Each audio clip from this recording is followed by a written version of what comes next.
सबसे पहले देखते हैं कि यूनिट वाइज कितने कितने क्वेश्चन आपसे पूछे गए हैं। सबसे ज़्यादा क्वेश्चन आपके आईआर से आए हैं, 17 क्वेश्चन पूछेंगे। इंडियन गवर्नमेंट एंड पॉलिटिक्स से भी 14 क्वेश्चन पूछेंगे। हालांकि काफ़ी यूनिट इन्होंने बैलेंस करने की कोशिश की है, लेकिन कुछ यूनिट ऐसे हैं जैसे कि general issues of contemporary relevance, इसके 4 क्वेश्चन पूछे गए हैं। पब्लिक पॉलिसी इन इंडिया के भी कम क्वेश्चन पूछे गए हैं। तो अगर आपने ज़्यादा फोकस रखना है, आपके ज़्यादा स्कोरिंग यूनिट हमेशा रहे हैं, एक आईआर का यूनिट है और एक आपका है unit number 5 Indian government and politics, इस पर ज़्यादा फोकस करना होता है। बाकी के यूनिट को भी आप इग्नोर नहीं कर सकते, ज़्यादा फोकस इन पे कर सकते हैं, उनको भी साथ लेकर चलना है। लेकिन अगर पैटर्न वाइज एनालिसिस हम करें तो इस तरह के पैटर्न के क्वेश्चन आए और जिसमें से सबसे ज़्यादा क्वेश्चन आपके डायरेक्ट आए थे, 1 लाइन वाले क्वेश्चन ज़्यादा पूछे जा रहे हैं। और फिर हम कह सकते हैं असर्शन, रीजन और स्टेटमेंट 1 और 2 के भी क्वेश्चन होता है, ये भी एक पैटर्न होता है। लेकिन ऐसे क्वेश्चन 0 आए, पूछे ही नहीं गए आपसे। अगली बार देखते हैं पूछे जाते हैं इनमें से या नहीं आते। ट्रेंड वाइज क्वेश्चन का एनालिसिस करते हैं कि कहाँ से क्वेश्चन कैसे कैसे आ रहे हैं। सिलेबस में से डायरेक्ट 47 क्वेश्चन आए थे, नए थिंकर नए कंसेप्ट, यानी जो 2023, 22, 21 के जो आपके एग्जाम हुए हैं उसमें ये थिंकर और कंसेप्ट नहीं पूछे गए थे। तो वो क्वेश्चन जो आपके आए हैं वो है 11 क्वेश्चन आए हैं। इनडायरेक्ट या आउटसाइड सिलेबस से बात करें, कोई क्वेश्चन आया नहीं, 0 क्वेश्चन, कोई भी ऐसा क्वेश्चन नहीं था जो सिलेबस से बाहर जाकर आया हो। और अगर PYQs की बात करें तो उसमें से 17 क्वेश्चन आपसे पूछे गए हैं। करंट अफेयर्स का कोई भी क्वेश्चन आपके 2024 में नहीं आता है। अब आपके सामने हम अपना रिपोर्ट कार्ड रखने जा रहे हैं। आपसे वादा किया था अगर 40 क्वेश्चन से भी कम क्वेश्चन हमारे मटेरियल में से आते हैं तो आपने जितने पैसे दिए, आपने सिर्फ हमें दिए थे 1000 रुपये। ई बुक्स के लिए 500 रुपये और हमारी मॉक टेस्ट सीरीज़ के लिए 500 रुपये, 1000 रुपये आपको वापस कर दिए जाएंगे अगर 40 से एक क्वेश्चन भी कम आया।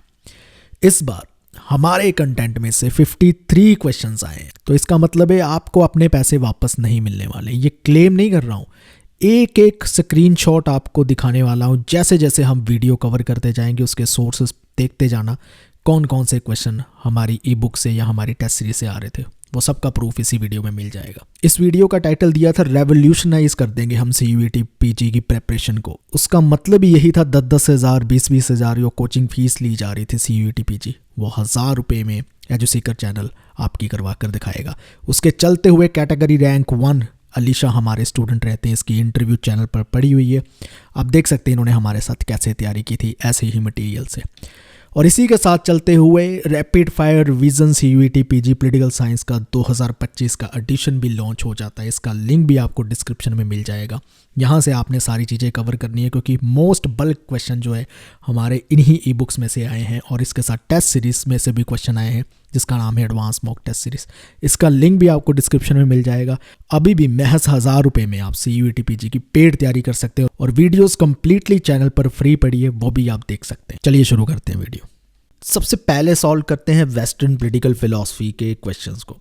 इसमें जो सबसे पहले क्वेश्चन आपसे पूछ रखा है उसमें एक कोट दे रखा है और आपने बताना है ये कोट कार्ल मार्क्स का किस राइटिंग में पाया जाता है। इसका राइट आंसर है ऑप्शन नंबर 1, कम्युनिस्ट मैनिफेस्टो में पाया जाता है।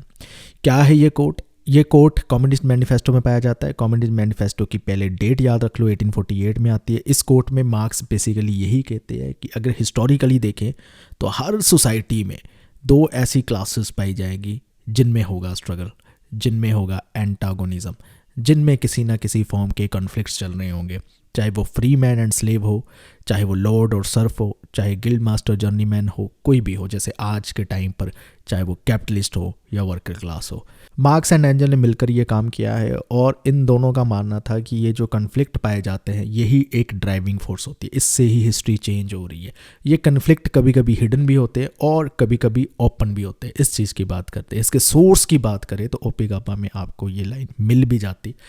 और नेक्स्ट क्वेश्चन की ओर बढ़ते हैं।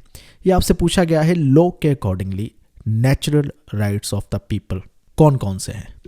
तो कौन से राइट्स की बात करते हैं लोग? इसका राइट आंसर है option number 4, right to life, liberty and property की बात करते हैं। Right to life, liberty and property 3 ऐसे राइट या नेचुरल राइट लोग कहते हैं जो इनएलिएनेबल है। कहने का मतलब है even after the social contract ये राइट्स को स्टेट को प्रोटेक्ट करना होगा और ये किसी भी सिचुएशन में ये राइट इंडिविजुअल से नहीं लिए जा सकते। इसके सोर्सेज की बात करें तो ये एजुसीकर की CUET PG की जो ई बुक है वहाँ से भी आपको मिल जाता है। ये तीनों राइट वहाँ पर मेंशन कर रखे। ओपिगावा से भी आपको ये क्वेश्चन मिल जाता है। सिमिलरली हमने जो हमारी टेस्ट सीरीज़ है एडवांस मॉक टेस्ट सीरीज़, उसमें भी आपको ये क्वेश्चन मिल जाता और टेलीग्राम के क्विज़ में भी हमने ये क्वेश्चन डाल रखा है जहाँ पर हम फ्री क्विज़ कराते हैं, और ग्रुप का नाम है एजुसीकर क्विज़, आप टेलीग्राम पे जाके सर्च करके वो भी ज्वाइन कर सकते हो। अब नेक्स्ट आपसे ये पूछा गया है, कुछ स्टेटमेंट है हिस्टोरिकल मटेरियलिज्म को लेकर, और आपने बताना है इनमें से कौन कौन सी स्टेटमेंट करेक्ट है। इसका राइट आंसर है option number 1, A, B, D correct है, सिर्फ C है जो इनकरेक्ट है। अब समझना है कि C में क्या ट्विस्ट था या क्या चीज़ चेंज की गई थी। पहले ये देख लिए, हिस्टोरिकल मटेरियलिज्म एक ऐसी थ्योरी है जो मटेरियल कंडीशंस पे आधारित है, जो बात करती है कि कैसे इकोनॉमिक फैक्टर्स की वजह से हिस्ट्री में चेंज आते हैं, इकोनॉमिकली चेंज होने से चेंज आते हैं, ठीक है। एंजल्स एक्नॉलेज करते हैं कि मार्क्स एक ओरिजिनेटर है, हिस्टोरिकल मटेरियलिज्म का आइडिया मार्क्स लेकर आते हैं, ये भी करेक्ट है। सी स्टेटमेंट इनकरेक्ट है। सी स्टेटमेंट में कहा गया है कि मार्क्स आर्ग्यू करते हैं कि इकोनॉमिक बेस वो है जो सुपरस्ट्रक्चर को शेप करता है, लेकिन स्टेटमेंट में क्या कह रखा है कि political structure is the real foundation. नहीं, सोसाइटी की रियल फाउंडेशन यानी उसकी जो नींव है, जिसे बेस कहते हैं मार्क्स, वो इकोनॉमिक होता है, वो पॉलिटिकल नहीं होता है। इकोनॉमिक बेस पे आधारित है बाकी सारे के ऊपर के रिलेशंस ऑफ प्रोडक्शन या सुपरस्ट्रक्चर, जिसे आप कह रहे हो कि पॉलिटी, सोसाइटी, रिलीजन, ये सब कुछ सुपरस्ट्रक्चर में आते हैं। इन सब में बदलाव कब आता है? जब इकोनॉमिकली कोई चेंजेस आते हैं, इकोनॉमिक बेस में चेंज आता है। डी स्टेटमेंट में था relation of production correspond to stage in the development of material productive forces. ये भी अपने आप में करेक्ट है। तो कैसी मटेरियल लेवल पर डेवलपमेंट हो रही है उस पे डिपेंड करता है किस तरह के रिलेशंस होंगे। ये जो रिलेशन बनते, चाहे किसी भी क्लासेस पे, एक काम दे रहा है, एक काम ले रहा है, एक कौन सा काम दे रहा है, कौन सा काम कर रहा है, ये इस तरह के सारे रिलेशन डिपेंड करेंगे कैसा काम हो रहा है उस वक्त, मटेरियल फोर्सेस पे डिपेंड करेंगे। ओपिकाबा में भी आपको ये क्वेश्चन मिल जाता। और नेक्स्ट क्वेश्चन की हम बात करते हैं। इसमें ये कहा है, कौन से पॉलिटिकल थिंकर ने ये कहा है कि equal should be treated as equal and unequal should be treated as unequal? Aristotle ने कहा है। फेमस कोट है, कई बार हमने भी अपनी ई बुक में कवर कर रखा है, टेस्ट सीरीज में भी कवर कर रखा है। इनका कहना ये मतलब है कि इक्वल को इक्वल की तरह ट्रीट करो, अनइक्वल को अनइक्वली। अब इक्वल को इक्वल तो आप समझ आता होगा, अनइक्वल अनइक्वली करने का मतलब ये होता है कि अगर कुछ डिसेबल लोग हैं, ठीक है, उनके लिए स्पेशल नीड्स है, तो उनको फिर अनइक्वली ही ट्रीट करना है, उनको इक्वल्स की तरह आप ट्रीट नहीं करोगे। उनके स्पेशल राइट्स की यहाँ पर अरिस्टोटल बात कर रहे हैं, अनइक्वल को अनइक्वल ट्रीट करने की बात कह रहे हैं। ओपिकाबा में भी आपको ये सोर्स मिल जाता है, CUET-PG की जो हमारी ई बुक आती है उसमें भी आपको ये कोट मिल जाता। और ये हमने अपनी वेस्टर्न पॉलिटिकल थॉट जो मॉक टेस्ट, और ये हमने अपनी जो CUET-PG की एडवांस मॉक टेस्ट सीरीज है उसमें भी कवर कर रखा है। नेक्स्ट क्वेश्चन आपसे पूछा गया है, who is the author of book statement? इसका राइट आंसर है ऑप्शन नंबर 3, प्लेटो। प्लेटो ने लिखी है स्टेट्समैन बुक, जो 367 और 61 BC के अराउंड लिखी गई है माना जाता है। आप देख सकते हो कि हमने CUET-PG की बुक में सारी बुक कवर कर रखी है क्रोनोलॉजिकल ऑर्डर में, और साथ में हमने ये मॉक टेस्ट में भी अपने ये कवर कर रखा है क्वेश्चन। अगले क्वेश्चन की ओर चलते हैं। अगले क्वेश्चन में आपसे पूछा गया, man is by nature A political animal. ये कोट किसका है? बहुत ही फेमस कोट है, इसका राइट आंसर है अरिस्टोटल का। अरिस्टोटल कहते हैं कि man by nature political animal है। इसका मतलब है कि ह्यूमंस जो होते हैं वो जीने के लिए कम्युनिटीज़ में रहते हैं, पॉलिटिकल लाइफ में एंगेज करते हैं, अपनी सोसाइटी के स्ट्रक्चर ही इस तरह से बिल्ड करते हैं ताकि गुड लाइफ जी सके। और इस चीज़ के लिए जिसका वो सहारा लेते हैं वो है पॉलिटिक्स, ह्यूमन इंटरेक्शन, जहाँ पर वो डिस्कशंस करते हैं गवर्नेंस को लेकर, डिसीजन मेकिंग को लेकर। ये कहना चाहते हैं अरिस्टोटल। हमारी ई बुक में भी ये चीज़ कवर है और हमारे टेस्ट सीरीज़ में भी हमने ये चीज़ क्वेश्चन पूछ रखा है।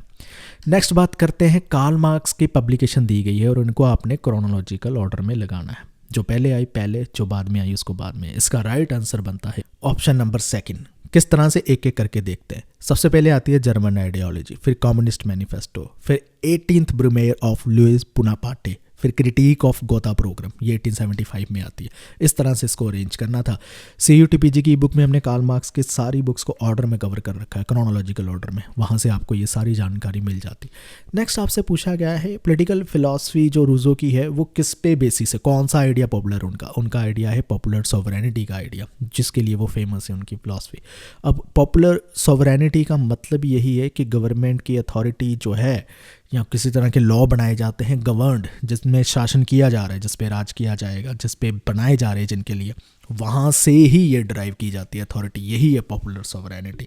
तो यहाँ पर सरकार अपनी मर्जी से चीज़ें नहीं कर सकती, उनका कंसेंट होना भी ज़रूरी है लोगों का।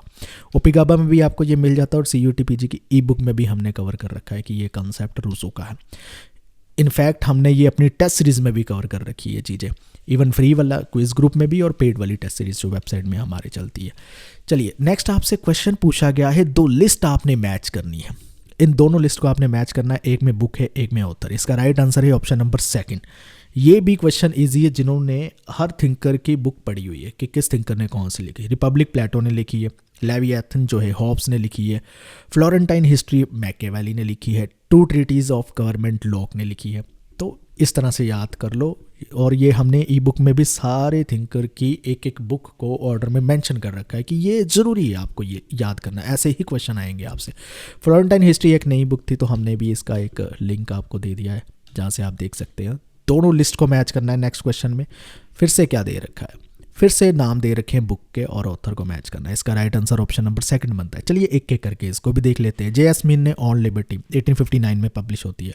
रॉबर्ट नॉजिक की बुक है अनार्की स्टेट एंड यूटोपिया 1974 में पब्लिश होती है। John Rawls a theory of justice 1971 में आती है। मैकियावेली द प्रिंस 1532 में आती है। इसके अगर सोर्सेज की बात करें, ई बुक में हमारे मिल ही जाता है, ये भी आपको सारी डिटेल्स मिल, हर थिंकर की कौन कौन सी बुक है सब मिल जाता है आपको। अब हम सॉल्व करेंगे इंडियन पॉलिटिकल थॉट के क्वेश्चंस को। इसमें जो सबसे पहले क्वेश्चन आपसे पूछ रखा है वो ये है कि नॉन कॉपरेशन मूवमेंट को बंद कर दिया गया, कॉलिंग ऑफ किया गया गांधी जी के द्वारा, कौन से इंसिडेंट को लेकर। राइट आंसर था चौरी चौरा के इंसिडेंट को लेकर। नॉन कोऑपरेशन मूवमेंट अगस्त 1, 1920 में गांधी जी लॉन्च करते हैं अगेंस्ट द ब्रिटिश रूल। इसमें एक चीज जो सबसे महत्वपूर्ण थी उनके लिए वो था नॉन वायलेंट मेथड, कि वायलेंस बिल्कुल यूज नहीं की जाएगी।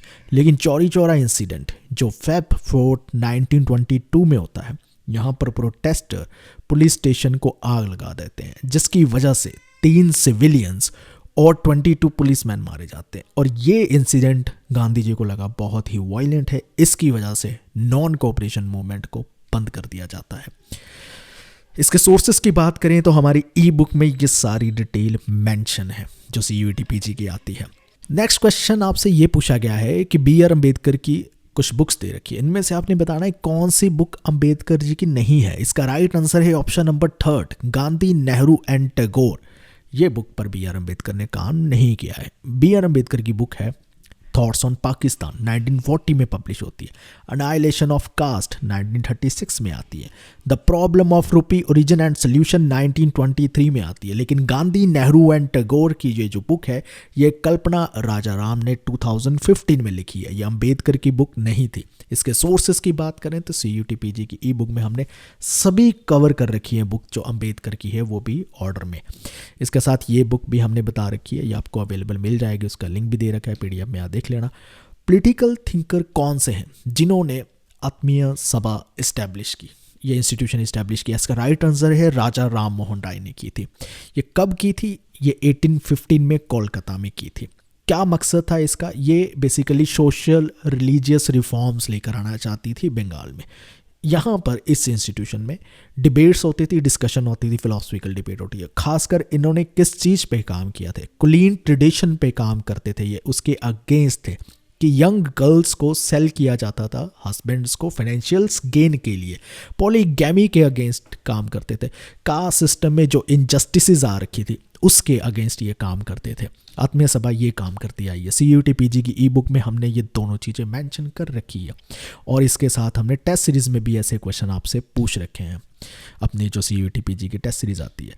अब आपसे ये पूछा गया है कौन से पॉलिटिकल थिंकर ने ये बुक लिखी है जिसका नाम है the precepts of Jesus guide to peace and happiness. इसका राइट आंसर है राम मोहन रॉय ने ही ये बुक लिखी है। कब लिखी थी? 1820 में लिखी है।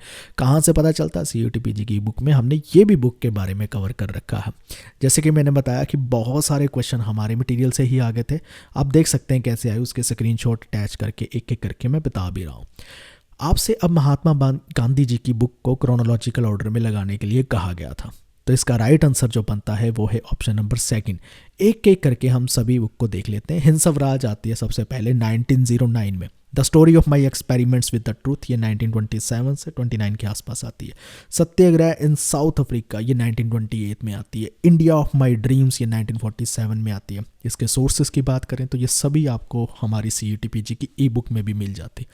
नेक्स्ट क्वेश्चन आपसे ये पूछ रखा है, सावरकर का जो हिंदुत्व का आइडिया है, आपने बताना है कौन सी इनकरेक्ट स्टेटमेंट है जो इन 4 स्टेटमेंट में से दे रखी है। इसका राइट आंसर है ऑप्शन नंबर 2। अब सेकंड कैसे इनकरेक्ट है, यहाँ पर ध्यान से पढ़िए क्या लिख रखा है। इन्होंने कहा है हिंदुत्व में वो भी फेथ यानी वो भी धर्म आ जाते हैं जो इंडिया की टेरिटरी से बाहर पैदा हुए थे, ओरिजिन हुए थे, जन्म हुआ था उनका। हिंदुत्व में ऐसे किसी भी रिलीजन की बात नहीं की जाती है, ऐसे फेथ को इंक्लूड ही नहीं किया जाता है जो इंडिया की टेरिटोरियल बाउंड्रीज से बाहर जिनका जन्म हुआ था, इसलिए ये इनकरेक्ट है। लेकिन बाकी की सभी स्टेटमेंट जो दे रखी है वो हिंदुत्व के साथ एसोसिएटेड है और वो करेक्ट है। इस कंसेप्ट को भी और ये सभी चीज़ों को आप जो महेंद्र प्रसाद की बुक आती है वो भी आप पढ़ सकते हो, वहाँ से भी ये सारी चीज़ें दे रखी है। और हमारी एजुसीकर की CUT/PG ई बुक में भी हमने ये कॉन्सेप्ट को एक्सप्लेन कर रखा है और टेस्ट सीरीज में भी ये कॉन्सेप्ट को पूछ रखा था हमने और वैसे ही क्वेश्चन उन्होंने बना दिया। अब हम सॉल्व करते हैं पॉलिटिकल थ्योरी के क्वेश्चंस को। सबसे पहले इसमें जो क्वेश्चन आपसे पूछा गया है वो ये है कि मार्क्सियन की जो सरप्लस वैल्यू की थ्योरी है मार्क्स की, वो कहाँ से ड्राइव की गई है यानी कहाँ से इंस्पायर है। इसका राइट आंसर है डेविड रिकार्डो से इंस्पायर है। डेविड रिकार्डो कौन थे? वो भी एक इकोनॉमिस्ट थे। किस चीज़ की वो बात करते हैं? वो कहते हैं अगर कमोडिटी के एक्चुअल प्राइस या एक्चुअल वैल्यू को डिटरमिन करना है तो वो इस चीज़ पे निर्भर करता है कि उसमें कितनी लेबर लगी है। अब इसी चीज़ को लेकर मार्क्स ने इस थ्योरी को एक्सपैंड किया और वो कहते हैं कि कैपिटलिस्ट स्टेट में वर्कर्स जो काम कर रहे हैं वो जितनी लेबर उन्हें दे रहे हैं उसका उन्हें रिटर्न यानी उनकी जो मेहनत है, उनकी जो वेजेस है उतनी नहीं मिल रही है। तो ये ज़्यादा लेबर जो उनकी जा रही है यही है सरप्लस वैल्यू। और ये सरप्लस वैल्यू का हिस्सा जो है जिसे प्रॉफिट्स कहते हैं कैपिटलिस्ट, वो उनके पास चला जाता है जबकि ये लेबर के पास जाना चाहिए। कार्ल मार्क्स का ये थीसिस है। आप इसको हेवुड की जो पॉलिटिकल थ्योरी की बुक आती है उसमें ये एक लाइन मेंशन है जहाँ से पता चलता है कि कार्ल मार्क्स की थ्योरी कहाँ से इन्फ्लुएंस होती है। अब आपसे ये पूछा गया है लीगल थ्योरी ऑफ सॉवरेनिटी सबसे पहले किसने प्रपाउंड की? इसका राइट आंसर है जॉन ऑस्टिन ने की है। एक बार इसको भी देख लेते हैं। John Austin father of modern legal theory of sovereignty भी कहलाते हैं। ये बेसिकली कहते हैं स्टेट के पास एक सुप्रीम और एब्सोल्यूट पावर है, वो अपनी पॉपुलेशन को कुछ भी कमांड कर सकता है और लोग उसे ओबे भी करते हैं, सिर्फ उसी को ओबे करते हैं, किसी और को नहीं करते हैं। तो ये कहलाई जाती है सॉवरेनिटी या जिसे कहते हैं ऑस्टिनियन सॉवरेनिटी या कमांड थ्योरी ऑफ लॉ, इसको ये नाम से जाना जाता है। इसके सोर्सेस की बात करें तो ओपेगापा में भी आपको ये चीज़ मेंशन मिल जाती, हमारी CUT/PG की ई बुक में भी आपको ये चीज़ मेंशन वहाँ पे मिल जाती। नेक्स्ट आपसे क्वेश्चन पूछा गया है टिरनी ऑफ द मेजॉरिटी का कॉन्सेप्ट किसने दिया है? इसका राइट आंसर है डी टॉकवेल। टॉकवेल की एक बुक आती है डेमोक्रेसी इन अमेरिका, 1835 में पब्लिश होती है। वहाँ पर ये बात करते हैं, कहते हैं डेमोक्रेटिक सिस्टम में मेजॉरिटी मिनॉरिटी की ओपिनियन और उनके राइट्स को सप्रेस कर सकती है, जिसकी वजह से ये टिरनी आ सकती है यानी अत्याचार हो सकता है मिनॉरिटी पे डेमोक्रेटिक सिस्टम में भी। तो टिरनी ऑफ द मेजॉरिटी का ये कॉन्सेप्ट है। ओपिगाबा की बुक में भी आपको ये मिल जाएगा, हमारी CUT/PG की ई बुक में भी आपको ये कॉन्सेप्ट मिल जाता कि किसने दिया है। 2 लिस्ट आपने मैच करनी है, एक में आपको किसी तरह के कंसेप्ट दिए गए हैं, दूसरे में थिंकर के नाम। इसका राइट आंसर ऑप्शन नंबर 2 बनता है। एक एक करके हम सबको देख लेते हैं। कम्युनिस्ट पार्टी किसके साथ एसोसिएटेड है? लेनिन के साथ। हेजेमनी का आइडिया ग्रामशी के साथ। डिक्टेटरशिप ऑफ प्रोलिटेरियत का आइडिया कार्ल मार्क्स के साथ। पॉलीसेंट्रिसिज्म का आइडिया टोलिएटी के साथ। पॉलीसेंट्रिसिज्म क्या है समझ लेते हैं। टोलिएटी कौन है? एक लीडर है इटालियन कम्युनिस्ट पार्टी के, इन्होंने ये आइडिया दिया है। बेसिकली इस आइडिया के ज़रिए वो ये बताना चाहते हैं कि डिफरेंट कम्युनिस्ट पार्टीज जो है सोशलिज्म के लिए डिफरेंट पाथ फॉलो कर सकते हैं। कहने का मतलब है सेंटर एक है, गोल एक है सोशलिज्म, लेकिन इस तक पहुंचने वाले रास्ते अलग अलग हो सकते हैं। तो पॉलीसेंट्रिसिज्म इसे कहते हैं। टोलिएटी ये एक्सप्लेन करना चाहते हैं। ओपिगाबा की बुक में भी आपको बहुत सारी चीज़ें इसके साथ मेंशन मिल जाती। हमारी CUTPG की ई बुक में भी ये वाले कंसेप्ट मेंशन है, किसका कौन कौन सा कंसेप्ट है थिंकर का हमने कवर कर रखे हैं, सभी इंपॉर्टेंट कंसेप्ट थिंकर के कवर्ड है। स्पिरिट ऑफ लॉ किसने लिखी है, ये बुक किसकी है? इसका राइट आंसर है मोंटेस्क्यू ने लिखी है। मोंटेस्क्यू ने स्पिरिट ऑफ लॉ की बात की है। ये एक उनका इन्फ्लुएंशियल वर्क है, 1748 में पब्लिश होता है, जहाँ पर ना वो सेपरेशन ऑफ पावर की बात करते हैं कि एग्जेक्टिव, लेजिस्लेचर और जुडिशरी में सेपरेशन ऑफ पावर होनी चाहिए। सबसे पहले ये कंसेप्ट लेकर आते हैं और अमेरिकन कॉन्स्टिट्यूशन में इसको ऐड भी किया जाता है मोंटेस्क्यू की राइटिंग से इन्फ्लुएंस होकर। इसलिए ये जो स्पिरिट ऑफ लॉ है एक फाउंडेशनल टेक्स्ट है पॉलिटिकल थ्योरी में और कंपैरेटिवली लॉ में, बहुत ही इंपॉर्टेंट माना जाता है। CUTPG की बुक में हमने कवर कर रखा है कि ये किसकी बुक है। नेक्स्ट आपसे ये पूछा गया है इनमें से कौन से थिंकर जो हैं वो पॉजिटिव लिबर्टी में नहीं आते। इसका राइट आंसर है रॉबर्ट नॉजिक। देख लेते हैं एक बार। रॉबर्ट नॉजिक एक लिबर्टेरियन फिलोसफर कहलाए जाते हैं जो नेगेटिव लिबर्टी के साथ एसोसिएटेड होते हैं, और ये नेगेटिव लिबर्टी में बात करते हैं कि इंडिविजुअल को फ्रीडम मिलनी चाहिए, उस पर किसी तरह के कॉन्स्ट्रेंट और इंटरफेरेंसेस स्टेट के द्वारा नहीं होनी चाहिए। तो जो दूसरे थिंकर हैं, रूजो ले लो, TH ग्रीन ले लो, लास्की ले लो, ये सब कहाँ पर आते हैं? लास्की ये आते हैं पॉजिटिव लिबर्टी के साथ एसोसिएटेड है। तो कौन कौन से थिंकर पॉजिटिव में आते हैं, कौन कौन से नेगेटिव में आते हैं, ये CUTPG की बुक में हमने चीज़ें कवर कर रखी है ऑलरेडी। तो नेक्स्ट क्वेश्चन आपसे ये पूछा गया है सेक्सुअल पॉलिटिक्स की बुक इनमें से किसने लिखी है? बहुत फेमस बुक है, केट मिलेट की बुक है। सेक्सुअल पॉलिटिक्स की केट मिलेट की बुक आती है 1971 में। ये इंपॉर्टेंट टेक्स्ट इसलिए भी है क्योंकि सेकंड वेव फेमिनिज्म, जो फेमिनिज्म की वेव्स आती है जैसे फर्स्ट, सेकंड, थर्ड, और उसमें जो सेकंड वेव है उसका एक ये फाउंडेशनल टेक्स्ट है।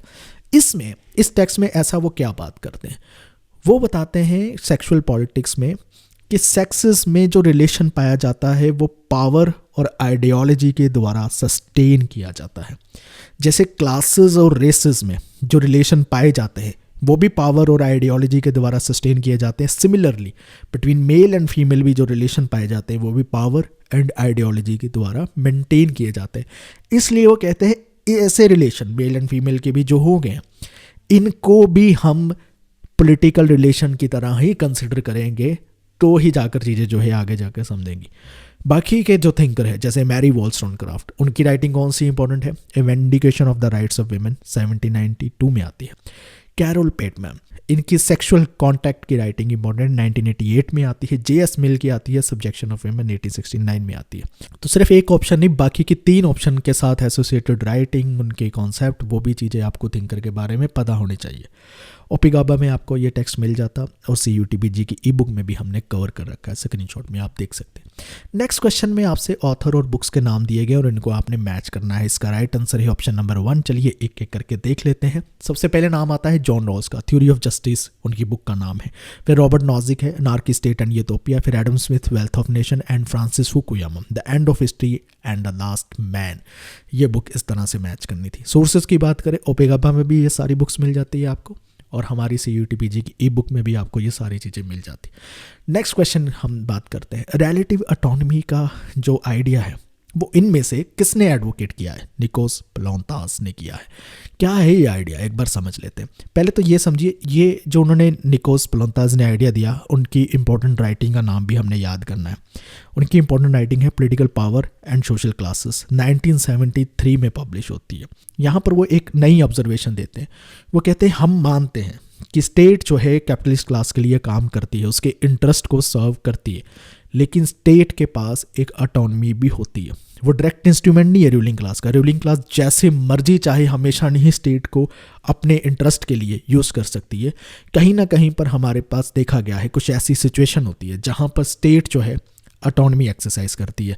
कहने का मतलब क्या है कि वो ज़रूरी नहीं है कि कैपिटलिस्ट के इमीडिएट इंटरेस्ट को ही फॉलो करेगी, वो रैदर स्टेबिलिटी बनाए रखने के लिए कैपिटलिस्ट सिस्टम की और उसकी रिप्रोडक्शन के लिए कि कैपिटलिस्ट सिस्टम लगातार चलता रहे, वो उसके फेवर में भी काम कर सकती है। जरूरी नहीं कि किसी कैपिटलिस्ट क्लास के इंटरेस्ट की फेवर करेगी, वो सिस्टम को बनाए रखने के लिए भी डिसीजन ले सकती है। और हो सकता है कि वो जब सिस्टम को बनाए रखने के लिए डिसीजन लेगी, वो डिसीजन किसी कैपिटलिस्ट इंटरेस्ट के, कैपिटलिस्ट क्लास के इंटरेस्ट के अगेंस्ट भी जा सकते हैं। तो यहाँ पर रिलेटिव ऑटोनॉमी कहते हैं हमें दिखाई देती है। निकोस प्लोन्तास का आइडिया है, इसलिए इंपॉर्टेंट माना जाता है। ओपिगाबा में भी इसको डिस्कस कर रखा है और हमारी CUTPG की बुक में भी बता रखा है कि ये कंसेप्ट किसका है। नेक्स्ट क्वेश्चन आपसे पूछा गया है, ये बुक का नाम है मैनूवर, ये किसने लिखी है? इसका राइट आंसर है सिंथिया एनलॉ ने लिखी है। ये भी बुक अपने आप में इंपॉर्टेंट है, फेमिनिस्ट स्कॉलर जितने हैं ना उनकी इंपॉर्टेंट राइटिंग्स आपको पता होना चाहिए। तो इस बुक का पूरा नाम है maneuvers the international politics of militarizing women life. तो किस चीज़ के बारे में बात करती है, टाइटल से पता चल जाता है कि औरतों की ज़िंदगी कैसे इफेक्ट करती है मिलिट्री और सिक्योरिटी प्रैक्टिसेस के चलते हुए इंटरनेशनल लेवल पर, उसको डिस्कस किया है। 2000 में ये पब्लिश होती है बुक, इसको हम देख सकते हैं हेवुड की ग्लोबल पॉलिटिक्स में भी मेंशन कर रखा है।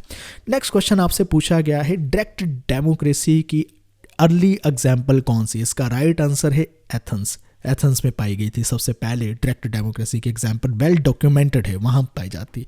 तो 5th सेंचुरी में पाई जाती है। यहाँ पर जो भी एलिजिबल सिटीजन होते हैं, जो खासकर मेल सिटीजन ही होते हैं, वो डिसीजन मेकिंग प्रोसेस में डायरेक्टली पार्टिसिपेट करते हैं। और ये रिप्रेजेंटेटिव डेमोक्रेसी से अलग है, यहाँ पर रिप्रेजेंट नहीं चुने जाते हैं, सिटीजन डायरेक्टली पार्टिसिपेट कर रहे हैं, डिस्कशन कर रहे हैं और डिसीजन मेकिंग में पार्टिसिपेट कर रहे हैं। ओपी गाबा की बुक में भी मिल जाता है और CUTPG की ई बुक में भी हमने मेंशन कर रखा है अपनी बुक में। नेक्स्ट क्वेश्चन आपसे पूछा गया है, मार्शल ने सिटीजन को 3 पार्ट्स में डिवाइड किया है, तो वो बताना है कौन कौन से? इसका राइट आंसर है civil, political, social. TH Marshall, जब भी आप सिटीजनशिप का कॉन्सेप्ट पढ़ते हो तो TH मार्शल की बात उसमें आएगी। उनका एक इन्फ्लुएंशियल ऐसे है सिटीजनशिप एंड सोशल क्लास, 1950 में पब्लिश होता है।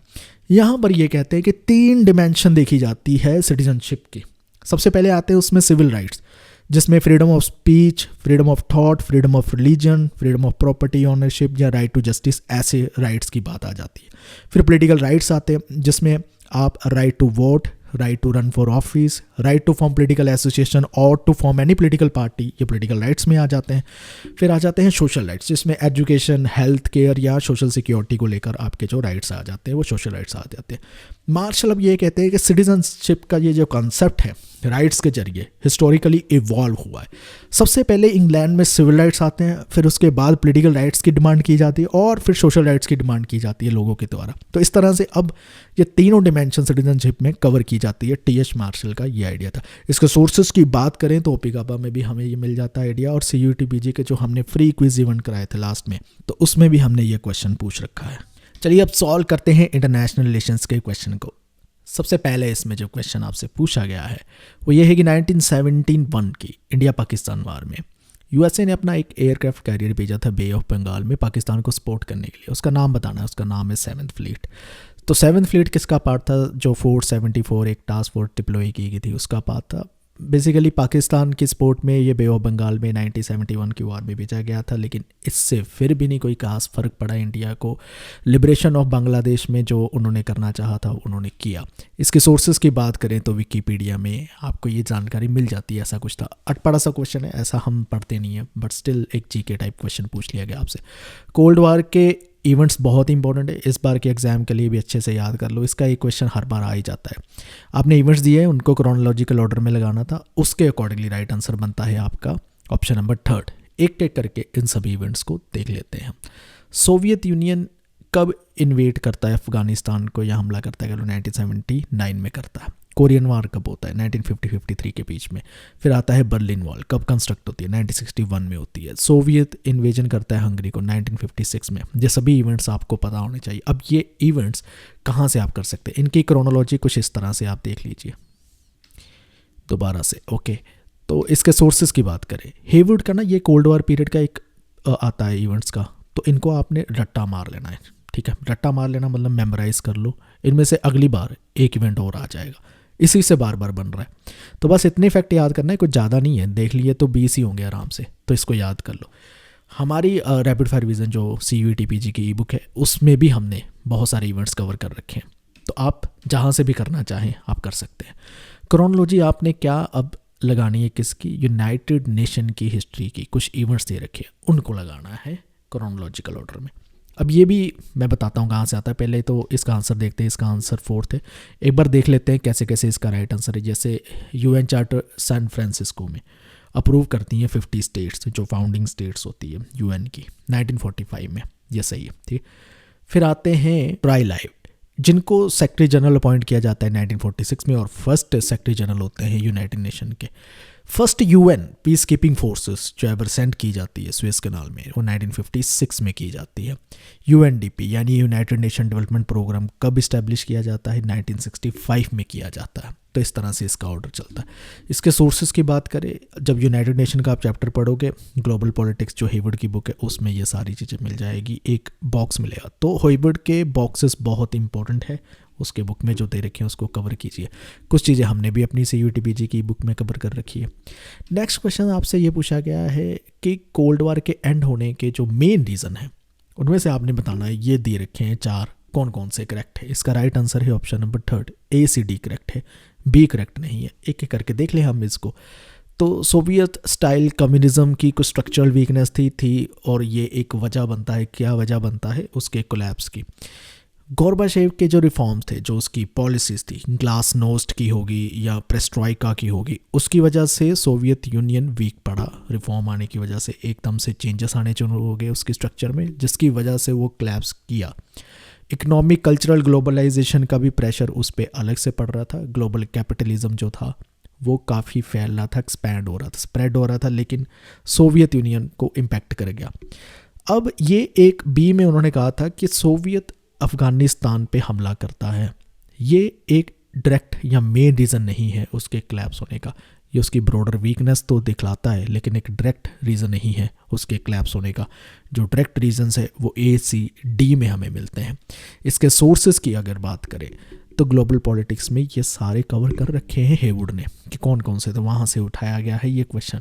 और हमने भी अपनी CUTPG की टेस्ट सीरीज़ में कुछ ऐसे क्वेश्चन आपसे पूछ रखे हैं, जिसमें से कुछ पार्ट आपको मिल जाएगा कि क्या क्या चीज़ें हो रही थी उस टाइम के दौरान।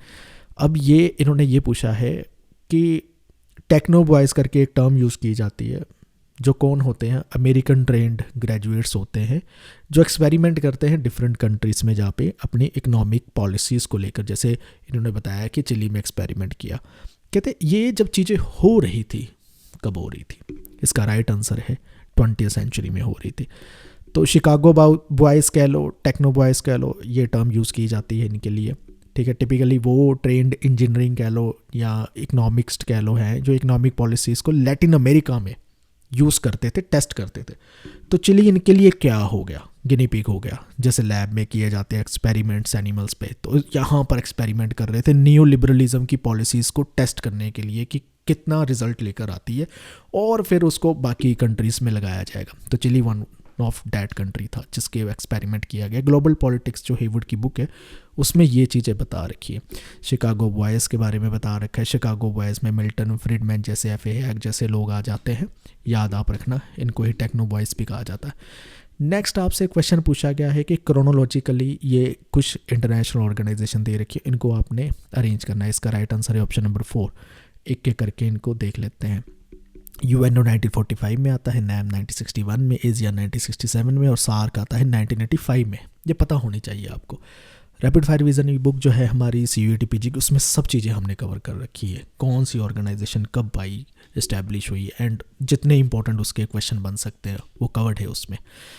फिर आपसे ये पूछा गया है कि यूनाइटेड नेशन ऑर्गेनाइजेशन के प्रिंसिपल ऑर्गन कौन कौन से, मेन ऑर्गन कौन कौन से हैं वो बताना है। 4 दिए गए हैं, ठीक है, और आपने बताना है इनमें से कौन कौन से। इसका राइट आंसर है A, B, D है, लेकिन C जो यूनेस्को है वो नहीं है। एक बार देख लेते हैं। सिक्योरिटी काउंसिल है, उसका यस है, और ट्रस्टीशिप काउंसिल भी है। यूनेस्को एक उसकी स्पेशलाइज्ड एजेंसी है, लेकिन उसका मेन ऑर्गन नहीं है। ये डिफरेंस आपको पता होना चाहिए कि उसके प्रिंसिपल ऑर्गन्स कौन कौन से हैं, उसकी स्पेशलाइज्ड एजेंसी कौन कौन सी है। तो इंटरनेशनल कोर्ट ऑफ जस्टिस भी उसका एक प्रिंसिपल ऑर्गन है, ये आपको पता होना चाहिए, ठीक है। हेवुड की बुक में भी ये सारी चीज़ें मिल जाती है, और हमने रैपिड फायर में कवर कर रखे हैं कि 6 मेन ऑर्गन है, 6 के 6 के नाम दे भी रखे हैं। नेक्स्ट आपसे पूछा गया है, पेलोपनेशियन वार एक टेक्स्ट है, ठीक है, थुसिडिडीज का लिखा हुआ।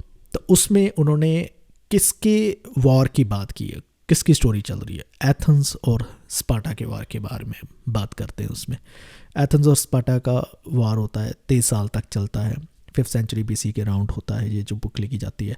और ये इसमें स्पार्टा जीतते हैं, एथेंस की हार होती है। तो दोनों के बारे में बता रखा है कि लर्निंग लेसन्स क्या थे इस वार को, तो ये कवर करते हैं।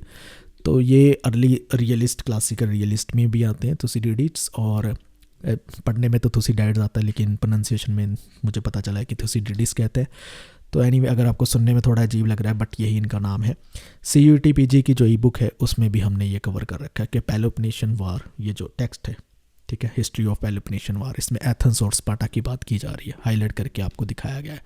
2 लिस्ट दी गई है एग्रीमेंट और ईयर की, और उनको आपने मैच करना है। इसका राइट आंसर है ऑप्शन नंबर 4। एग्रीमेंट भी आपको याद होने चाहिए, 30 to 35 एग्रीमेंट है 1947 से लेकर टिल डेट जो हमने कवर करने हैं। एक बार कवर कर लो, एक क्वेश्चन इसमें से भी बंद के आता ही होता है। तो इसको एक बार देख लें। ताशकंद एग्रीमेंट 1966, शिमला अकॉर्ड होता है 1971, इंडो US न्यूक्लियर डील होती है 2005 में, और गंगा वाटर शेयरिंग एग्रीमेंट होता है 1996 में। ये जो नंबरिंग है इसको इग्नोर करें, बट मैचिंग ये ऐसे ही होते हैं। इसके सोर्सेज की बात करें तो रैपिड फायर रिवीजन जो CUET PG की ई बुक है उसमें कवर है, सारे एग्रीमेंट लगभग कवर कर रखे हैं हमने अच्छे से। उसमें जो इंडिया फॉरेन पॉलिसी वाला हमने पार्ट कवर कर रखा है। तो 2 बुक दी गई है, एक में 2 लिस्ट दी गई है, एक में बुक के नाम है और दूसरे में ऑथर के नाम है, और आपने राइट आंसर बताना है। इसका राइट आंसर है ऑप्शन नंबर 1। चलिए एक बार देख लेते हैं कैसे कैसे ये मैचिंग होनी थी। An unwritten future, realism and uncertainty in world politics, ये बुक है, किसने लिखी है? ये जॉनथन कृष्णर ने लिखी है। Globalisation of world politics, Baylis John, Steve Smith, Patricia Owens ने लिखी है, जिसको हम बेली स्मिथ भी शॉर्ट में कह देते हैं। Power a radical view, Steven Lukes ने लिखी है। Regions powers the structure of international security, Barry Buzan ने लिखी है। ये नाम याद होने चाहिए, ठीक है। नेक्स्ट आपसे क्वेश्चन पूछा गया है कि यूनाइटेड नेशन का जो SDG सस्टेनेबल डेवलपमेंट गोल का, या जिसे 2030 एजेंडा कहते हैं, उनमें से कुछ स्टेटमेंट दी है और कौन सी स्टेटमेंट करेक्ट है आपने ये बताना है। ABC करेक्ट है, D इसमें सही नहीं है। देख लेते हैं एक एक करके। सबसे पहले तो ये देखिए, क्या ये agenda broad inter government agreement है जो पोस्ट 2015 में क्या डेवलपमेंट एजेंडा रहेंगे उसकी बात करता है? यस, ये एजेंडा इंटर गवर्नमेंट एग्रीमेंट है, यानी बहुत सारे देशों की कंट्रीज़ के जितने गवर्नमेंट है वो इस पे काम करेगी, और 2015 के बाद के ही ये गोल है, 2030 तक चलने वाले हैं ये। क्या ये डिफरेंस नहीं करता है डेवलपमेंट डेवलपिंग नेशन? यस, ये नहीं करता, दोनों में कोई डिफरेंस नहीं करता, दोनों के लिए ये सेम तरह के गोल है। फ्यूचर वी वांट, क्या ये यूनाइटेड नेशन की रेजोल्यूशन से निकला हुआ है? यस, ये यूनाइटेड नेशन की रेजोल्यूशन से निकला हुआ है, जो सस्टेनेबल डेवलपमेंट, एक उनकी होती है जो नेशनल, एक उनकी होती है जो कॉन्फ्रेंस जिसे Rio+20 भी कहते हैं, उसमें फ्यूचर वी वांट की रेजोल्यूशन पास की जाती है। डी में इन्होंने कहा था कि ग्लोबल सिविल सोसाइटी को रिस्ट्रिक्ट किया गया है इसके एजेंडे में, रैदर इसमें रिस्ट्रिक्ट नहीं किया गया है, उसको तो इम्पोर्टेंस दी गई है। सिविल सोसाइटी, बिजनेस, एकेडमिया और अदर सिविल सोसाइटी ऑर्गेनाइजेशन जो SDG को इम्प्लीमेंट कर सकती है उसको रैदर प्रमोट करने की कोशिश की है, ना कि रिस्ट्रिक्ट करने की कोशिश की गई है इसमें। सोर्सेज की बात करें तो उनकी ऑफिशियल वेबसाइट में ये सब कुछ मिल जाता है आपको। नेक्स्ट आपसे क्वेश्चन पूछा गया है रियलिज्म को लेकर, कुछ स्टेटमेंट दी और आपने बताना है कौन कौन सी करेक्ट है। इसका राइट आंसर है ऑप्शन नंबर 2, ACD करेक्ट है। अब B क्यों नहीं है वो भी देख लेते हैं। सबसे पहले देखते हैं कि स्टेटमेंट A में जो कहा गया है कि realism egoistic nature of state की बात करता है। स्टेटमेंट B में कहा गया है डिपेंडेंसी थ्योरी रियलिज्म का पार्ट है, नहीं, वो लिबरलिज्म का पार्ट है, वो रियलिज्म का पार्ट नहीं है। स्टेटमेंट C में कहा गया है स्टेट क्राफ्ट और नेशनल इंटरेस्ट जो है वो रियलिज्म के सेंट्रल थीम है, यस वो है। स्टेटमेंट D में कहा गया है बैलेंस ऑफ पावर को रियलिज्म काफ़ी इंपॉर्टेंस देता है, यस वो देता है। वो कहते हैं स्टेबिलिटी ही तभी बनेगी अगर बैलेंस ऑफ पावर है। एंड्रू हेवुड की ग्लोबल पॉलिटिक्स में ये मिल जाएगा कुछ चीज़ें आपको, और CUET PG की टेस्ट सीरीज जो थी उसमें भी IR के क्वेश्चन में कुछ ऐसी चीज़ें हम पूछ रहे थे आपसे। अब आपसे ये पूछा गया है कि इनमें से कौन सी कंट्री सार्क का मेंबर नहीं है। इसका राइट आंसर है ऑप्शन नंबर 2, म्यांमार मेंबर नहीं है। सार्क के कौन से मेंबर होते हैं? 8 मेंबर होते हैं, ठीक है। 1985 में ऑर्गेनाइजेशन बनी थी, वो 8 के नाम याद रख लो, बोलो मत, अभी याद रख लो, ताकि ऐसे क्वेश्चन इतने इजी क्वेश्चन होते हैं कि यहाँ से हमने स्कोर लेनी है, गलतियाँ नहीं करनी है, बिल्कुल नहीं गलती करनी है। अफगानिस्तान, बांग्लादेश, भूटान, इंडिया, मालदीव्स, नेपाल, पाकिस्तान, श्रीलंका, ये 8 कंट्रीज़ में आती है। म्यांमार नहीं आती है, चाहे वो जोग्राफिकली इंडिया के क्लोज है काफ़ी, फिर भी नहीं आती है, फिर भी उसको इंक्लूड नहीं किया गया है। इसके सोर्सेज की बात करें, हमारी CET-PG की बुक में कवर्ड है ये भी चीज़ें, यहाँ से भी क्वेश्चन सॉल्व हो सकता है ये आराम से। अब आपसे पूछा गया है कि इंडिया और पाकिस्तान में एक वाटर ट्रीटी साइन की गई है जो बॉन्ड ऑफ कंटेंशन बन रखी है दो नेबर्स के बीच में। बॉन्ड ऑफ कंटेंशन का मतलब है विवाद का कारण बन रखी है। उसका नाम क्या है उस ट्रीटी का? इंडस वाटर ट्रीटी उस ट्रीटी का नाम है। तो इस ट्रीटी को समझने की कोशिश करो। 1960 में साइन हुई थी। वर्ल्ड बैंक मीडिएटर रहता है, यानी जो ट्रीटी साइन कराता है। हालांकि यह दुनिया की सक्सेसफुल ट्रीटी है, वाटर शेयरिंग ट्रीटी कह लो, जो साइन हुई थी। इसमें किया क्या गया था? इसमें किया गया था कि इंडिया को कहा गया कि रवि, ब्यास, सतलुज ये 3 रिवर आपके हैं, आपका कंट्रोल है इस पे। और पाकिस्तान को कहा गया था इंडस, झेलम, चेनाब, इस पे आपका कंट्रोल रहने वाला है। अब ये बॉन्ड ऑफ कंटेंशन क्यों बन रखी है? ये विवाद का कारण इसलिए भी बन रखी है क्योंकि बहुत बारी डिसएग्रीमेंट्स देखा गया है। जब ड्रॉट्स जैसी सिचुएशन होती है, सूखा पड़ता है, या डैम्स को कंस्ट्रक्ट करना है, या वाटर मैनिपुलेशन के एक्यूजेशन लगाए जाते हैं कि पानी रोक दिया, पानी अच्छे से नहीं दिया जा रहा, तो इसलिए ये बायलैटरल रिलेशन में विवाद का कारण बनी रही है इंडस वाटर ट्रीटी। या कोई भी ऐसा इवेंट होता है, ठीक है, जिसमें इनके रिलेशन जो है अच्छे नहीं चल रहे, तो धमकियाँ दी जाती है कि ये पानी वाला जो हमने एग्रीमेंट किया वाटर ट्रीटी का, हम रिवोक कर देंगे इस एग्रीमेंट को। इसलिए भी थोड़ा सा ये विवाद में रहता। CET-PG की ई बुक में हमने ये कवर कर रखी है इंडस वाटर ट्रीटी के बारे में, और हमने अपने मॉक टेस्ट जो है CET-PG को लेकर वेबसाइट पे, वहाँ पर भी इसके क्वेश्चन पूछ रखे हैं क्योंकि ये इंपॉर्टेंट ट्रीटी है, इससे क्वेश्चन आते हैं। अब आपसे ये पूछ रखा है इनमें से कौन सा रियलिस्ट थिंकर नहीं है? इसका राइट आंसर है वुडरो विल्सन नहीं है। अब वुडरो विल्सन नहीं है तो वुडरो विल्सन फिर किस थ्योरी के थिंकर कहलाए जाते हैं? वो है आइडियलिस्ट थिंकर। आइडियलिज्म की थ्योरी के वो थिंकर कहलाए जाते हैं, वो रियलिज्म के थिंकर नहीं कहलाए जाते। थॉमस हॉब्स ले लो, केनेथ वाल्ट्ज ले लो, और या फिर हंस जे मोरगैंथो ले लो, ये सभी किसी ना किसी वे में रियलिज्म की थ्योरी के साथ ही एसोसिएटेड है, लेकिन वुडरो विल्सन नहीं है, वो आइडियलिस्ट है। हेवुड की ग्लोबल पॉलिटिक्स में भी आपको कुछ चीज़ें मिल जाती है इसके बारे में, और हमने ये CET-PG की बुक में साफ साफ कवर किया है कि प्रेसिडेंट विल्सन जो थे, वुडरो विल्सन, वो एक आइडियलिस्ट है। वहाँ पर आइडियलिस्ट हमने मेंशन भी कर रखा है, तो पढ़ा होता तो आंसर आप आराम से कराते ऐसा। नेक्स्ट क्वेश्चन आपसे ये पूछा गया है, सार्क की कुछ स्पेशलाइज्ड बॉडीज़ हैं और उनको आपने अरेंज करना है क्रोनोलॉजिकल ऑर्डर में। जैसे UN की स्पेशलाइज्ड एजेंसीज़ है, सार्क की भी स्पेशलाइज्ड बॉडीज़ के बारे में आपको पता होना चाहिए। पिछली बार मैंने स्टूडेंट्स को काफ़ी एम्फेसाइज किया था कि ऐसी चीज़ें पढ़ना, ऐसी चीज़ें पूछी जाएंगी। इसका राइट आंसर है ऑप्शन नंबर 3, DABC इसका करेक्ट क्रोनोलॉजिकल ऑर्डर है। सार्क एग्रीकल्चर सेंटर आता है 1988 में। सार्क डेवलपमेंट फंड आता है अप्रैल 2010 में। सार्क आर्बिट्रेशन काउंसिल आती है सितंबर 2010 में, यानी दोनों ही एक साल में आते हैं, जस्ट मंथ का डिफरेंसेस है। South Asian regional standards organisation आती है 2011 में। तो इस तरह से इनकी क्रोनोलॉजिकल चीज़ें मैच करती है। उनकी ऑफिशियल वेबसाइट से भी ये चीज़ें मिल जाएंगी, और हमने अपनी CET-PG की ई बुक में ऑलरेडी ये सारी चीज़ें वहाँ पर डाल रखी है, विद डेट सब कुछ आपको मिल जाएगा वहाँ पर। अब आपसे ये पूछ रखा है, कुछ इवेंट्स दिए गए हैं और इनको आपने लगाना है क्रोनोलॉजिकल ऑर्डर में। इसका राइट आंसर है ऑप्शन नंबर 1। एक एक करके इसको देखते हैं। सबसे पहले है जापानीज़ अटैक करते हैं पर्ल हार्बर USA में 1941 में। क्यूबन मिसाइल क्राइसिस आता है 1962 में। इंडियन पीस कीपिंग फोर्सेस जो श्रीलंका में भेजी जाती है 1987 का इवेंट है। कारगिल वार इंडिया और पाकिस्तान में जो लड़ी जाती है वो 1999 का इवेंट है।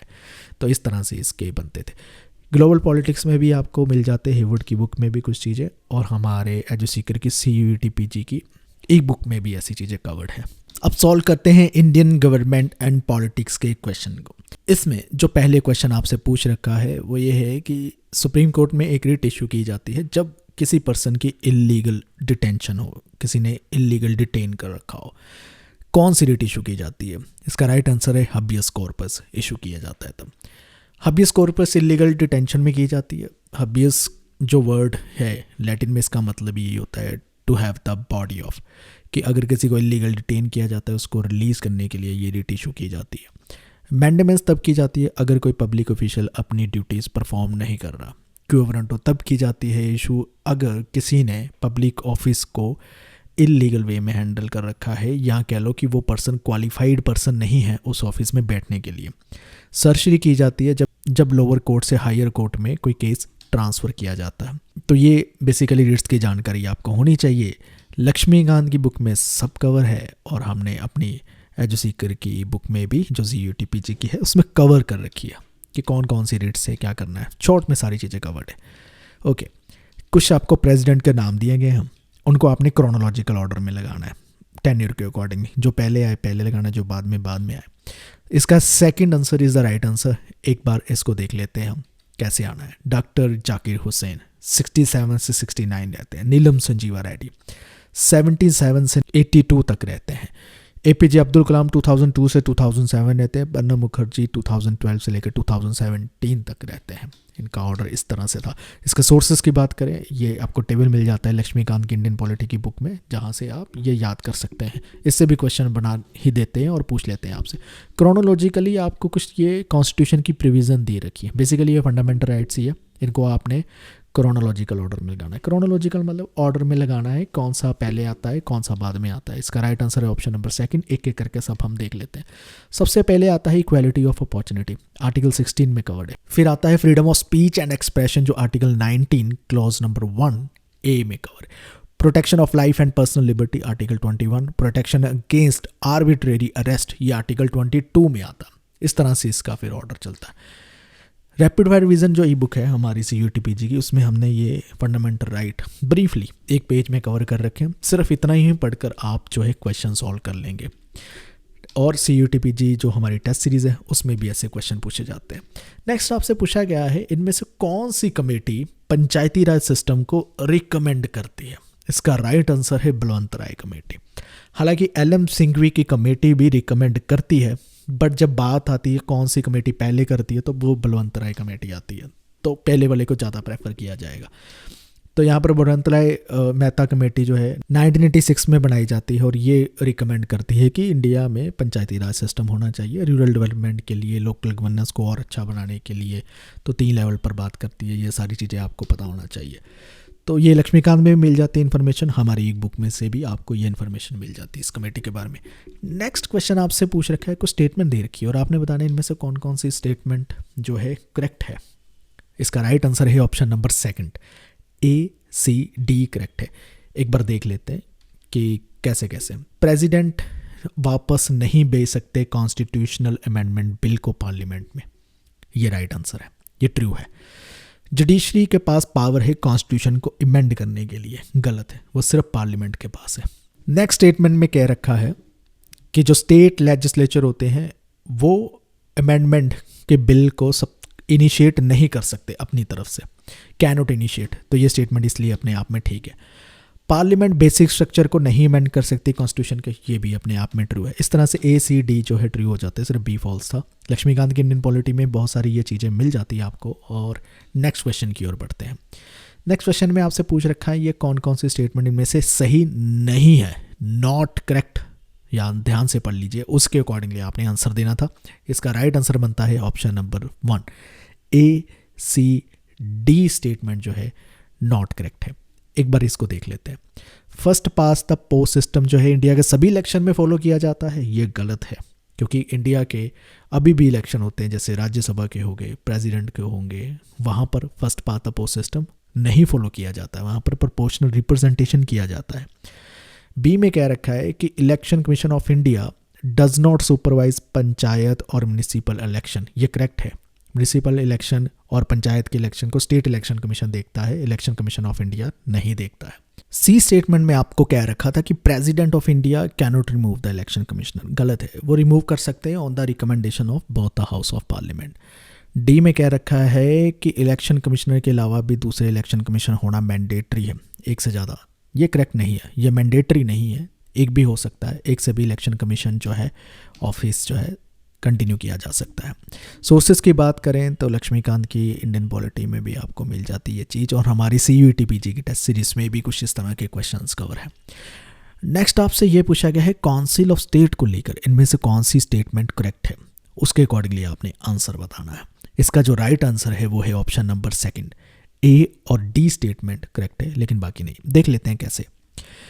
सबसे पहले है काउंसिल ऑफ स्टेट जो है वो डिसॉल्व नहीं हो सकती, ये स्टेटमेंट करेक्ट है।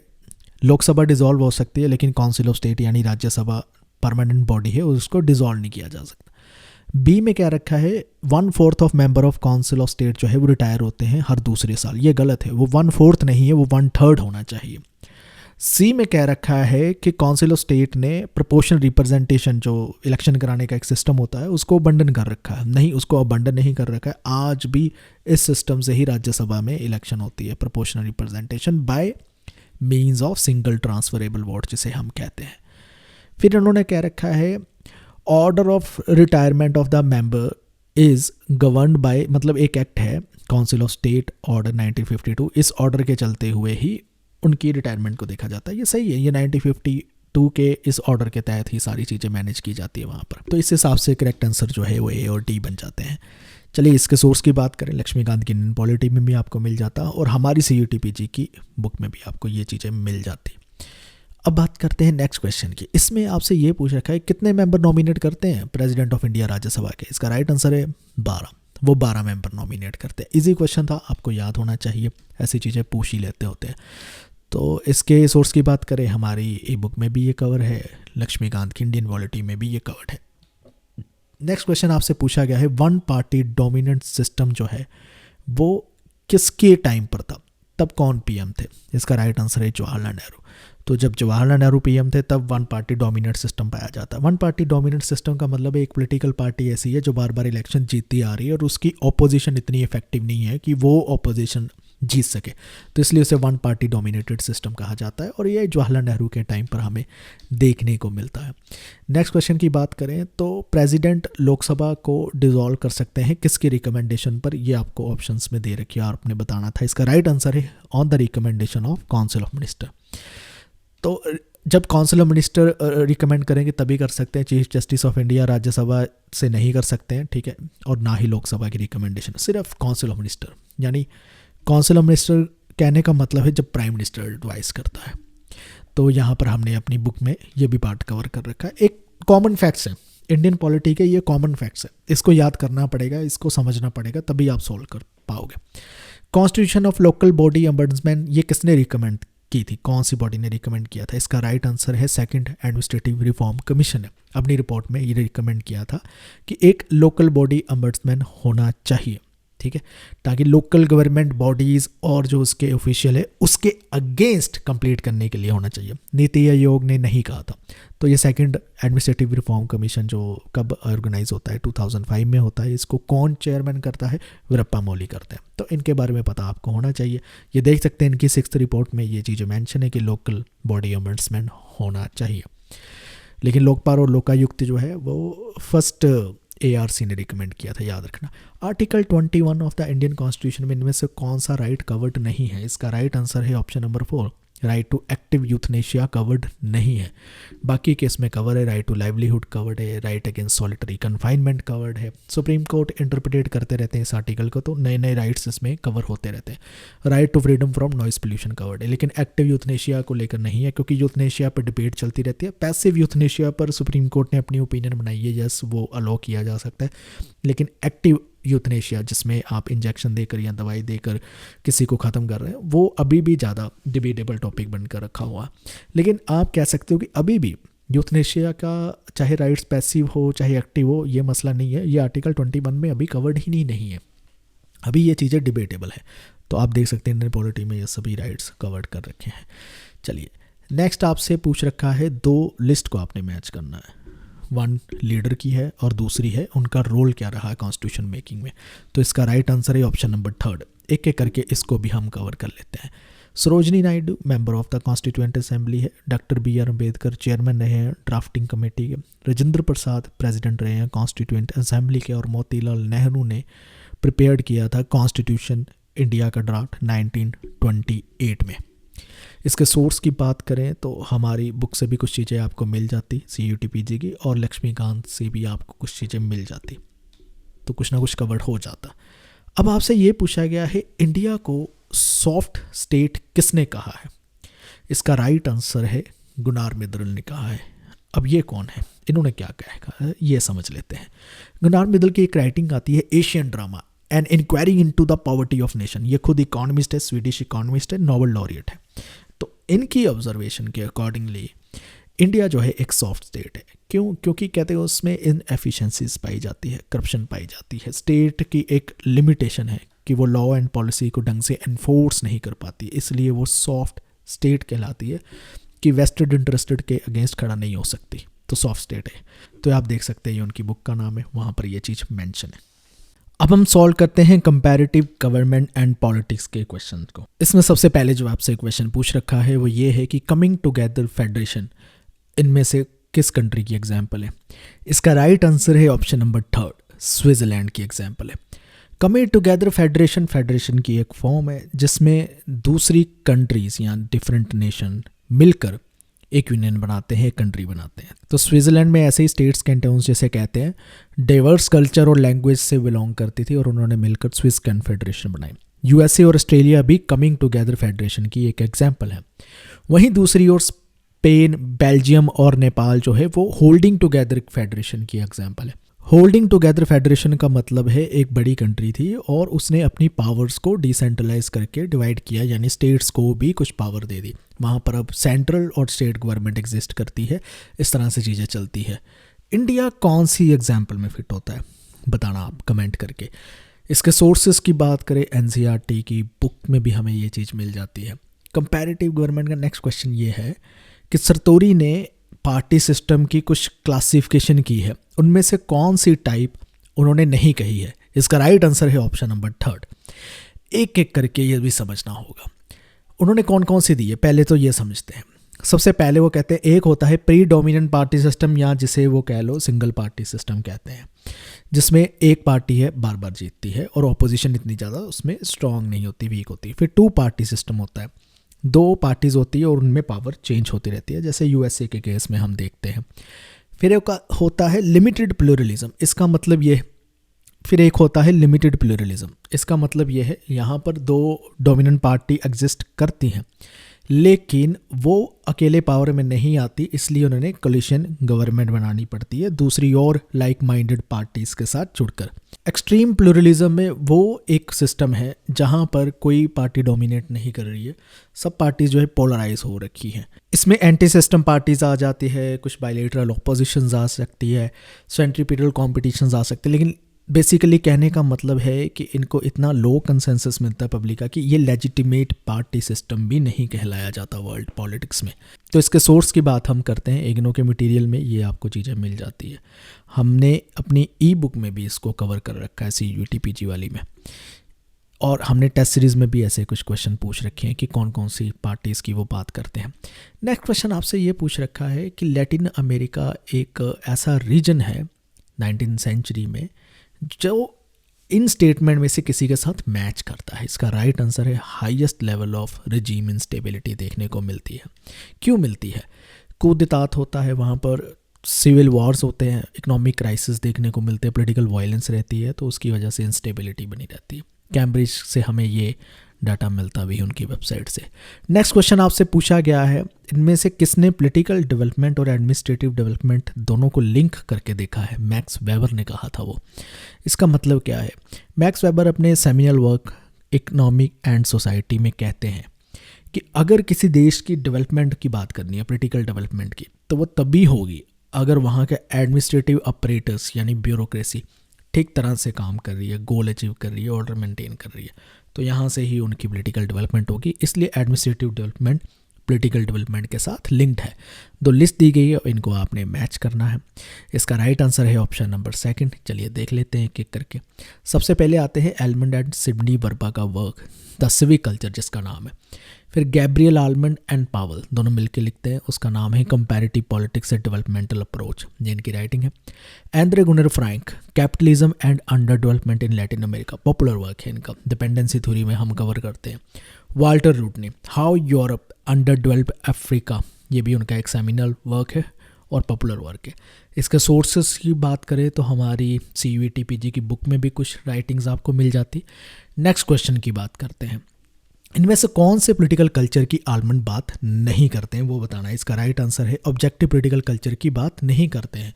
वो जिन सिविक कल्चर, उनकी बुक है आलमंड एंड बर्बा ने लिखी है, 3 तरह के पॉलिटिकल कल्चर पाए जाते हैं दुनिया भर में, वो कहते हैं, उनकी ऑब्जर्वेशन थी। Parochial political culture, subject political culture और पार्टिसिपेंट पॉलिटिकल कल्चर। ये सभी अप्रोचेस को जो कंपैरेटिव पॉलिटिक्स की होती है, एक चैनल पर वीडियो पढ़ी है, उसमें मैंने एक्सप्लेन कर रखा है, आप वहाँ से जाकर इसको आराम से पढ़ सकते हैं। इग्नो की बुक में भी हमें ये मिल जाता और हमने भी ये चीज़ें हमने अपनी ई बुक में कवर कर रखी है और हमने इसको टेस्ट सीरीज में भी ऐसे क्वेश्चन लेकर आए थे। नेक्स्ट क्वेश्चन आपसे पूछा गया है, किसने कहा है कि politics is the authoritative allocation of value? इसका राइट आंसर है डेविड ईस्टन ने कहा। ये एक फेमस स्टेटमेंट है उनकी कि पॉलिटिक्स की डेफिनेशन में वो इस तरह से देखते हैं कि पॉलिटिक्स है authoritative allocation of value for a society. इसका मतलब ये है कि अगर आप किसी वैल्यूज़ को प्रमोट करना चाहते हो तो अथॉरिटेटिवली एलोकेट करना होगा, गवर्नमेंट उसे इम्प्लीमेंट करेगी। जैसे आप लेकर आना चाहते हो कि यूनिवर्सल डेंट फ्रेंचाइजी लेना चाहते हो, जेंडर डिस्क्रिमिनेशन कम करना चाहते हो, ये सारी वैल्यूज़ जिसमें आप बिलीव करते हो अथॉरिटेटिवली, ठीक है, जो लेजिटिमेट पावर है, जो अथॉरिटी में है, वही एलोकेट करती है सोसाइटी में, और यही चीज़ को पॉलिटिक्स कहा जाता है। ये एक सिंप्लीफाइड डेफिनेशन डेविड ईस्टन ने दी है। गाबा की हमें पॉलिटिकल थ्योरी की एक बुक आती है, ओपी गाबा की, उसमें भी मिल जाएगा, और हमने भी ये लाइन अपने CUET PG की ई बुक में लिख रखी है। चलिए अब सॉल्व करते हैं पब्लिक पॉलिसीज़ इन इंडिया के क्वेश्चंस को। इसमें जो सबसे पहले आपसे क्वेश्चन पूछ रखा है वो ये है कि मेक इन इंडिया की जो पॉलिसी है वो कब अडॉप्ट की गई थी? इसका राइट आंसर है ऑप्शन नंबर 2, 2014 में की जाती है। थोड़ा सा इसके बारे में समझ लीजिए क्या है। 2014 में मेक इन इंडिया का इनिशिएटिव लेकर आया जाता है। इसमें बेसिकली यही करना है कि आपने अपने देश में मैन्युफैक्चरिंग जो है वो ज़्यादा इंक्रीज़ करनी है, और 25 की सेक्टर्स ऐसे थे जो इस इनिशिएटिव के अंदर कवर थे, जिसमें ऑटोमोबाइल्स, केमिकल्स, IT, फार्मास्यूटिकल्स और ऐसे बहुत सारे और सेक्टर कवर थे। इसका एक और कंपोनेंट था कि ईज़ ऑफ डूइंग जो बिजनेस है इंडिया में, उसको और भी ज़्यादा इंप्रूव करना है। इस पॉलिसी के चलते हुए FDI पॉलिसी जो होती है उसमें लिबरलाइजेशन की गई, 100% FDI अलाउ किया गया कुछ सेक्टर में, जैसे कि रेलवे, डिफेंस और टेलीकम्युनिकेशन में 100% फॉरेन डायरेक्ट इन्वेस्टमेंट को कवर किया गया। ऑफिशियल वेबसाइट से हमें इनके बारे में इंफॉर्मेशन मिल जाती है इस पॉलिसी की। कमांड कैपिटलिज्म कौन से 5 ईयर प्लान में इंट्रोड्यूस किया गया था? ये क्वेश्चन, इसका राइट आंसर है 2nd 5 ईयर प्लान में किया गया। कमांड कैपिटलिज्म क्या होता है पहले तो ये समझ लेते हैं। कमांड कैपिटलिज्म एक टर्म हम यूज़ करते हैं जब आप क्या करते हैं कि गवर्नमेंट कुछ की इंडस्ट्रीज़ का कंट्रोल अपने हाथ में ले लेती है और उसको मैनेज करने लगती है। उसके साथ साथ मतलब ये नहीं है कि सारी इंडस्ट्री ले ली, कुछ की इंडस्ट्री, उसके साथ साथ प्राइवेट ऑनरशिप को भी अलाउ करती है। तो इसकी वजह से गवर्नमेंट को लगता है कि हैवी इंडस्ट्रीज हम जल्दी डेवलप कर पाएंगे, रैपिड इंडस्ट्रियलाइजेशन आ जा सकती है और हमारा इंपोर्ट्स पे जो डिपेंडेंस है वो रिड्यूस हो सकता है। तो इसको हम कमांड कैपिटलिज्म कहते हैं।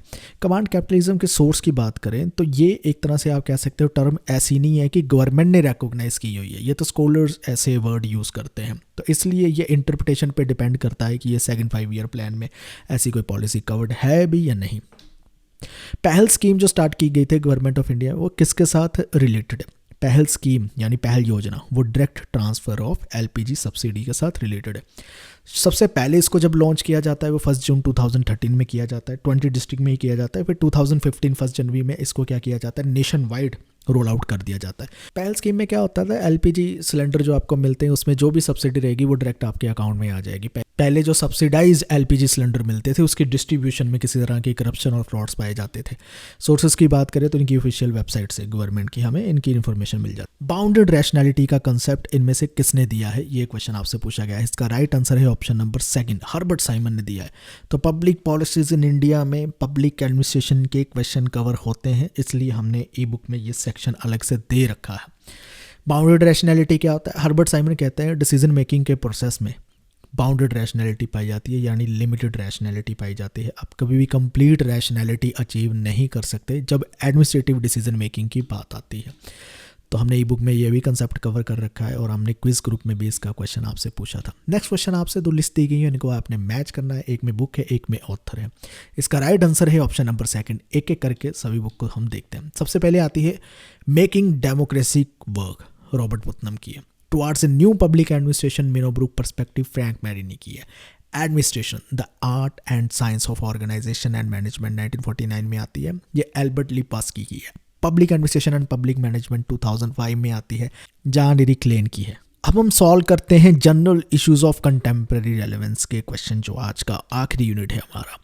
सबसे पहले इसमें क्वेश्चन पूछा गया है, आपको एनवायरनमेंट से रिलेटेड कुछ इवेंट्स दिए गए हैं, सम्मिट्स दिए गए, प्रोटोकॉल दिए गए और उनको आपने क्रोनोलॉजिकल ऑर्डर में लगाना है। इसका राइट आंसर है ऑप्शन नंबर 3। एक एक करके देखते हैं कौन सा कब आता है। रियो अर्थ समिट 1992 में, क्योटो प्रोटोकॉल 1997 में, जोहान्सबर्ग समिट 2002 में, कोपेनहेगन समिट 2009 में आता है। इसके सोर्स की बात करें तो हेवुड की ग्लोबल पॉलिटिक्स में भी आपको मिल जाता, और हमारी ई बुक CUET-PG में भी काफ़ी चीज़ें इस ऐसे इवेंट्स के साथ कवर्ड है। नेक्स्ट क्वेश्चन आपसे पूछा गया है, कुछ इवेंट्स दे रखे हैं और इनको आपने करना है कि कौन सा सही मैच कर रहा है डेट्स के साथ। इसका राइट आंसर कोई भी नहीं बनता है, क्योंकि ये क्वेश्चन ही ड्रॉप कर दिया गया है, ऑप्शन सही नहीं दिए गए थे, लेकिन फिर भी हम देख लेते हैं। Mumbai terror attack 2008, terror attack on Indian parliament 2001, Pulwama terror attack 2019 और यूरी टेरर अटैक 2016 के साथ ये मैच करते हैं। हमारी ई बुक में भी बहुत सारे इवेंट्स इस तरह के कवर्ड हमने कर रखे हैं।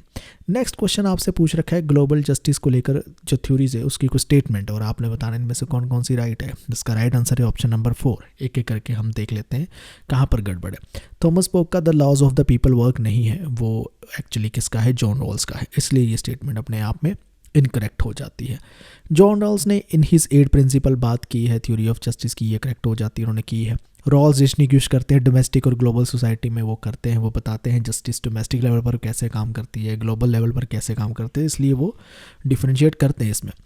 थॉमस पोक ये कहते हैं कि ग्लोबल पुअर और ग्लोबल रिच में अगर गैप बना हुआ तो वो ग्लोबल इंस्टीट्यूशनल ऑर्डर की वजह से बना हुआ, तो वो करेक्ट है ये स्टेटमेंट, क्योंकि वो कहते हैं ग्लोबल इंस्टीट्यूशनल ऑर्डर परपेचुएट कर रहे हैं पॉवर्टी और इनइक्वालिटी, वो ऑर्डर ही ठीक नहीं है, इसलिए ग्लोबल रिच और ग्लोबल पुअर का गैप बना रहता है। इसके सोर्स की बात करें, इग्नो के मटेरियल्स से आपको ये चीज़ मिल जाती है, और हमने CUET-PG की अपनी ई बुक में भी कवर कर रखा है, और टेस्ट सीरीज से भी ये से क्वेश्चन हमने पूछ रखे हैं। नेक्स्ट क्वेश्चन आपसे पूछा गया है, फिलोसफर और उनके सेंट्रल आइडिया को मैच करना है, किसने दे रखा है। इसका राइट आंसर ऑप्शन नंबर 3 है। एक एक करके इसको भी हम देख लेते हैं। थॉमस पोगी का जो आइडिया है world poverty and human rights, उनका वर्क है। चार्ल्स बेट्स का है the idea of human rights, Thomas Nagel का है द पॉसिबिलिटी ऑफ अल्ट्रुइज्म, और डेविड मिलर का है प्रिंसिपल्स ऑफ सोशल जस्टिस। तो इनको इस तरह से मैच करना है। उम्मीद करता हूँ आपको ये वीडियो पसंद आई होगी। इस वीडियो को देखने के लिए आपका बहुत बहुत धन्यवाद। बहुत कुछ सीखा होगा आपने। थैंक यू फॉर कमिंग है।